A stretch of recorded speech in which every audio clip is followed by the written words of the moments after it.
মধ্যপ্রাচ্যের ভূরাজনৈতিক দাবা খেলায় এক নতুন মোড় এসেছে, যা পুরো বিশ্বকে নতুন করে ভাবিয়ে তুলেছে। আমেরিকা আবারও পেয়েছে এক বিশাল কূটনৈতিক ধাক্কা। ডোনাল্ড ট্রাম্পের প্রশাসন যেভাবে মধ্যপ্রাচ্যে নিজেদের আধিপত্য প্রতিষ্ঠা করে রেখেছিল, তা এখন মুখ থুবড়ে পড়ার পথে।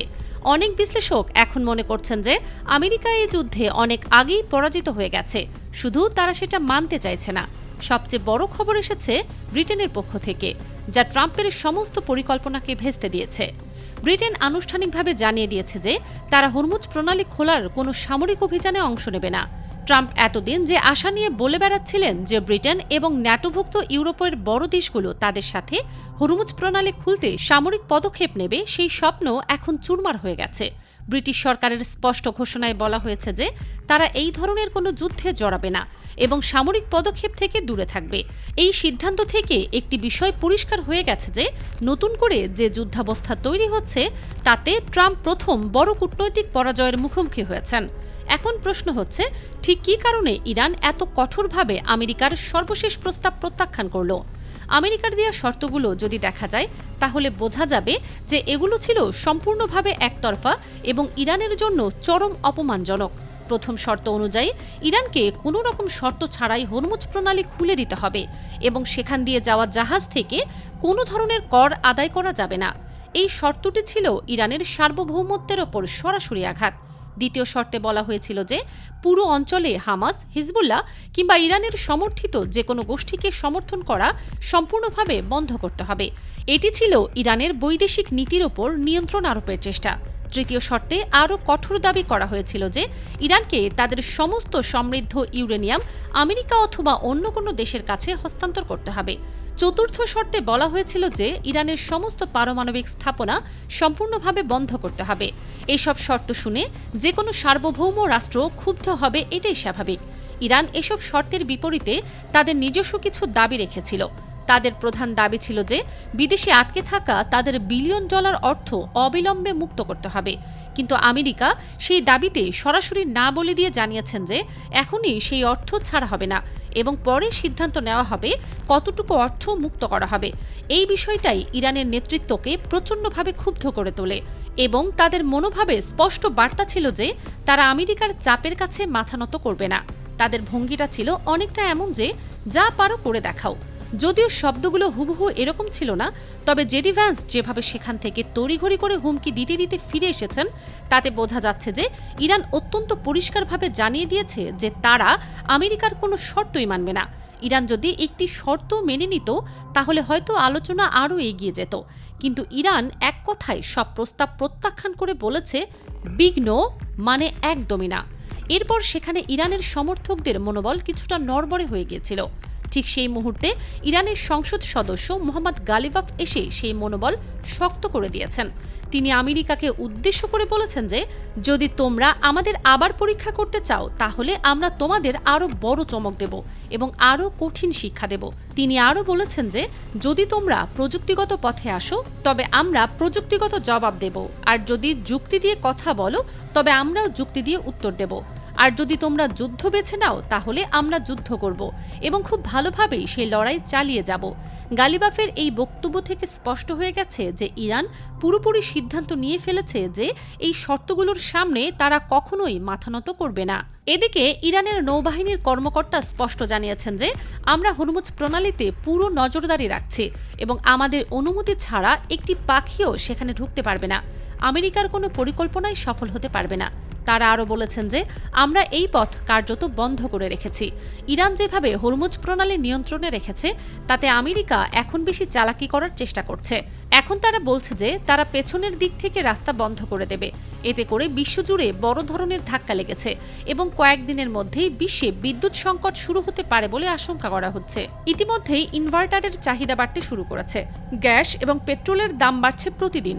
বিশ্বের বিভিন্ন জায়গায় হঠাৎ করেই মুদ্রাস্ফীতি বেড়ে যাচ্ছে, কারণ আমেরিকাও পুরো রুট ব্লক করে দিচ্ছে। ইরান বলেছিল যে ফি দাও বা আমাদের অনুমতি নিয়ে যাও, তাহলে কোনো সমস্যা নেই। এছাড়া আমেরিকার আরেকটি পরিকল্পনাও ইরান ব্যর্থ করে দিয়েছে। ইরান বলেছে যে যদি আমেরিকা হরমুজ প্রণালী বন্ধ করে, তাহলে তারা দ্বিতীয় পথ রেড সি রুটও বন্ধ করে দেবে। তাতে ডোনাল্ড ট্রাম্পের প্রশাসনের কর্মকর্তারা এখন আতঙ্কিত হয়ে পড়েছেন। কারণ দুটি পথে বন্ধ হলে বিশ্ব অর্থনীতিতে বিরাট ধাক্কা লাগবে। সবচেয়ে বড় প্রকাশ এখন সামনে এসেছে, যা অনেকেই আশা করেননি।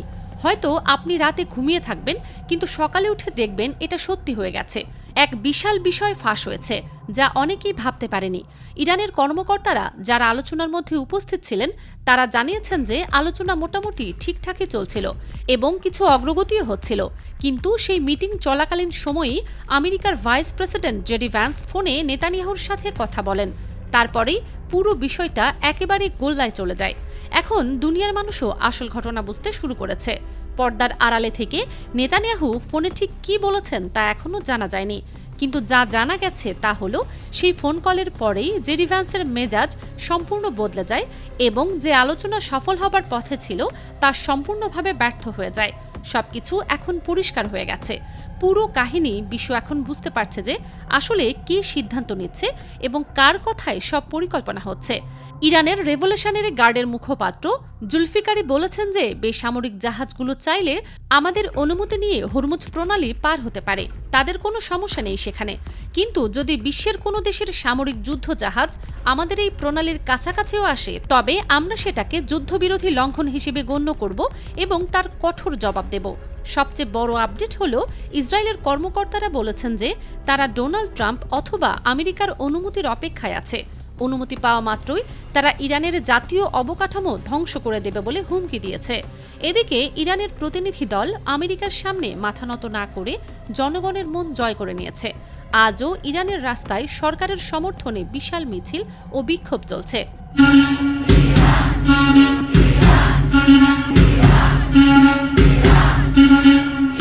এখন স্পষ্ট হয়ে গেছে যে যা কিছু করা হচ্ছে সব নেতানিয়াহুর ইশারায় হচ্ছে।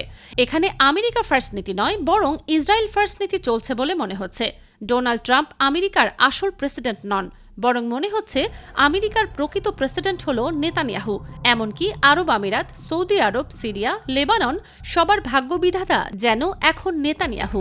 পেছন থেকে তিনি যা বলছেন সামনে ঠিক তাই ঘটছে। এখন দেখা যাচ্ছে মধ্যপ্রাচ্যের সেন্টকম প্রধান নেতানিয়াহুর সঙ্গে দেখা করতে যাচ্ছেন। সেখানে গিয়ে তিনি তার বড় কর্তা নেতানিয়াহু থেকে সব পরিকল্পনা বুঝে নেবেন। এরপর আমেরিকার বাবা নেতানিয়াহু যা যা বলবেন আমেরিকা ঠিক তেমনটাই করবে বলে ধারণা করা হচ্ছে। আপনারা সবাই জানেন যে মোসাদ ব্যর্থ হয়েছে সাম্প্রতিক অভিযানে, আর সেই মোসাদের ব্যর্থতা নিয়েই ডোনাল্ড ট্রাম্প এবং নেতানিয়াহুর মধ্যে তর্ক বিতর্ক হয়েছে বলে খবর পাওয়া গেছে। এখন যদি কেউ বলে যে এটা ভুয়া খবর, তাহলে প্রশ্ন করতে হবে মোসাদ প্রধানকে কেন সরিয়ে দেয়া হলো। নেতানিয়াহুর পাশে এখন যে নতুন লোকটিকে দেখা যাচ্ছে তার নাম রোনেন গফান। তিনিই হতে যাচ্ছেন মোসাদের নতুন প্রধান। বলা হচ্ছে আগামী 2 জুলাই থেকে মোসাদের এই নতুন প্রধান দায়িত্ব পালন শুরু করবেন। Supreme leader Ayatollah Syed Ali Khamenei, যিনি শহীদ হয়েছেন, তার দফতরের অফিসিয়াল উপদেষ্টা একটি পডকাস্টে অংশ নিয়ে গুরুত্বপূর্ণ কথা বলেছেন। সেই ইরানি কর্মকর্তা তথা খামেনির অফিসিয়াল প্রতিনিধি বলেছেন যে শত্রুরা ভেবেছিল খামেনিকে শহীদ করে তারা সরকার ফেলে দেবে, মানুষ ক্ষেপে গিয়ে বিদ্রোহ করবে এবং সরকার পড়ে যাবে, কিন্তু তেমনটা মোটেও হয়নি। বরং খামেনি নিজের শাহাদাতের মাধ্যমে এক নতুন বিপ্লবের জন্ম দিয়েছেন। যে ইরানিরা আগে সরকারের বিপক্ষে ছিল, এখন তারাও খোলাখুলিভাবে সরকারের পাশে এসে দাঁড়িয়েছে। পুরো পরিস্থিতি এখন অত্যন্ত নাজুক এবং যে কোনো মুহূর্তে বড় ধরনের সংঘর্ষ বাড়তে পারে, যা পুরো মধ্যপ্রাচ্যকে যুদ্ধের আগুনে পরিণত করতে পারে।